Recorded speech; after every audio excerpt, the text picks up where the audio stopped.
সকাল বন্ধুরা, তো দেখো আমি সকাল সকাল মুড়ির জোগাড় যন্ত্র নিয়ে বসে পড়েছি।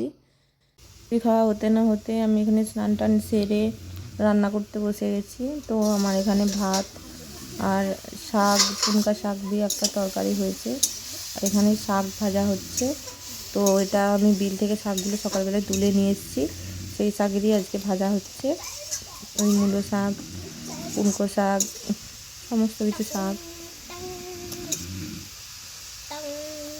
আর এখানে কাটা আছে দেখো ফুলকপি, আলু আর গাজর, এগুলো আমি মাছ দিয়ে ঝোল বানাবো। তো ফুলকপি, আলু, গাজর আর মাছ দিয়ে ঝোলটা খুবই ভালো লাগে খেতে।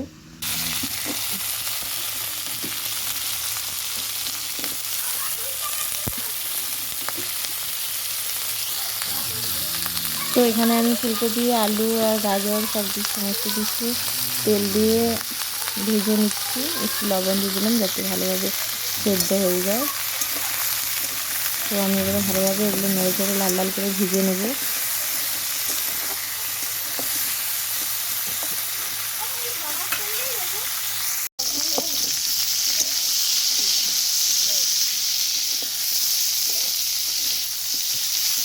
তো দেখো আমার ভাজা হয়ে যাচ্ছে, এবারে এগুলো আমি তুলে নেব। একটা থালার মধ্যে আমি তুলে নিলাম এগুলো। এবারে কড়াইতে তেল দিয়ে আমি মাছগুলো ভেজে নেব। মাছগুলো এই যে নুন হলুদ আমি দিয়ে রেখেছি, তো নুন হলুদ ভালো করে মেখে নিচ্ছি।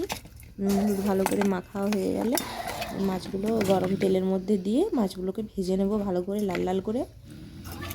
তারপর আমি ফুলকপির ঝোলটা বানাবো।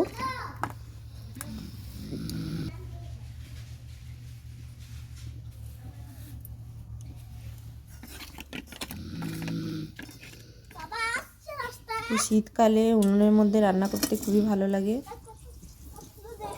তো দেখো আমি এভাবে তেলটাকে সারা কড়াইয়ের মধ্যে ছড়িয়ে নিলাম যাতে মাছগুলো ঠিকঠাকভাবে ভাজা হয়, কড়াইয়ের মধ্যে লেগে না যায়। আমি এবারে একটা একটা করে মাছগুলো দিয়ে দিচ্ছি। তো আজকে বড় মাছ আনা হয়নি, আজকে এই মাছগুলোরই ঝোল বানাবো ফুলকপি দিয়ে। আমার এই মাছগুলো খেতে খুব ভালো লাগে, আর তোমার দাদাভাইয়েরও খুব পছন্দ। তো দেখো মাছগুলো তেলের মধ্যে দিয়ে দিয়েছি।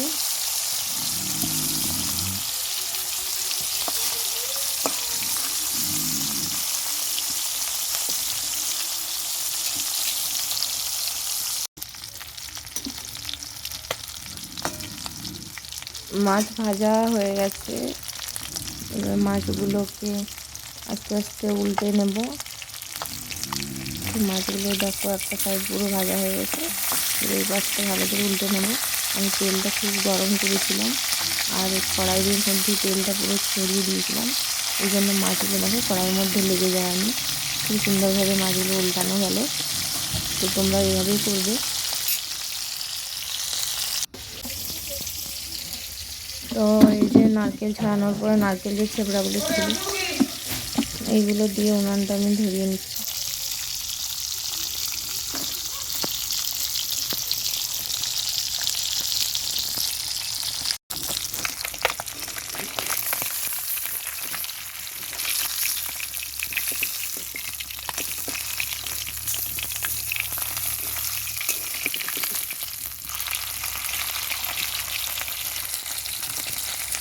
মাছগুলো এবার আমি সব আস্তে আস্তে তুলে নিচ্ছি ওই থালার মধ্যে। তারপর আমি মশলা দিয়ে ঝোল বানাবো। তো আমার মশলা সব রেডি করা আছে, পেঁয়াজ বাটা, আদা বাটা, রসুন বাটা, ধনেপাতা কুচি, টমেটো। তো আমি এবারে তেলের মধ্যে পাঁচ ফোড়ন দিয়ে দিলাম, এবারে দিয়ে দিলাম আদা রসুন পেঁয়াজের পেস্ট, সব একসাথেই আমি দিয়ে দিচ্ছি।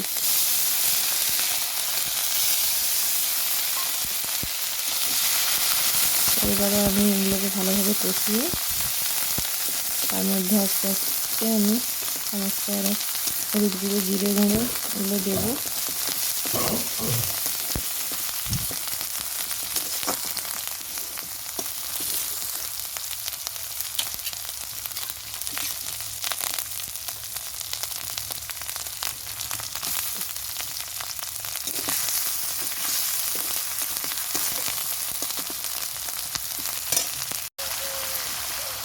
এইবার এই দেখো হলুদ গুঁড়ো জিরে গুঁড়ো আমি প্লেটের মধ্যে নিয়ে রেখেছিলাম, ওগুলো আমি দিয়ে দিলাম। তো ওগুলো দিয়ে ভালোভাবে আমি নাড়াচাড়া করছি, আর একটু সামান্য জল দিয়ে দেবো। বাটির মধ্যে লেগেছিলো, এটা একটু জল দিয়ে আমি এটা দিয়ে দিলাম। এবারে আমি এটার মধ্যে ফুলকপি আর আলু যে ভেজে রেখেছি, সেই ফুলকপি আলু ভাজাগুলো এই মশলাটার মধ্যে দেবো, দিয়ে ভালো করে নাড়াচাড়া করবো।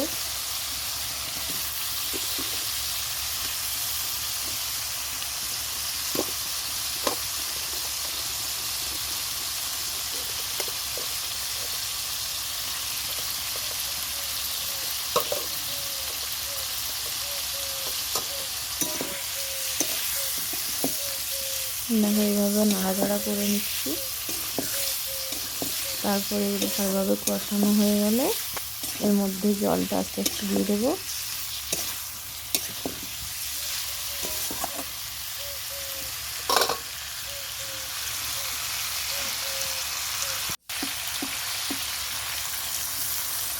এবার একটু একটু করে জল দিয়ে দিচ্ছি।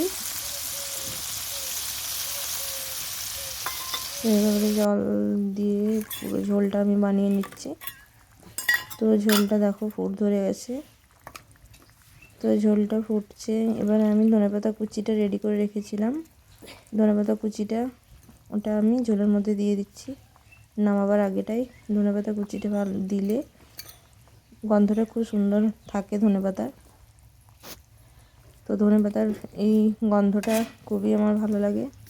তো শীতকালে এই ধনেপাতা তো আমি সমস্ত কিছু তরকারিতেই প্রায় দিয়ে ফেলি।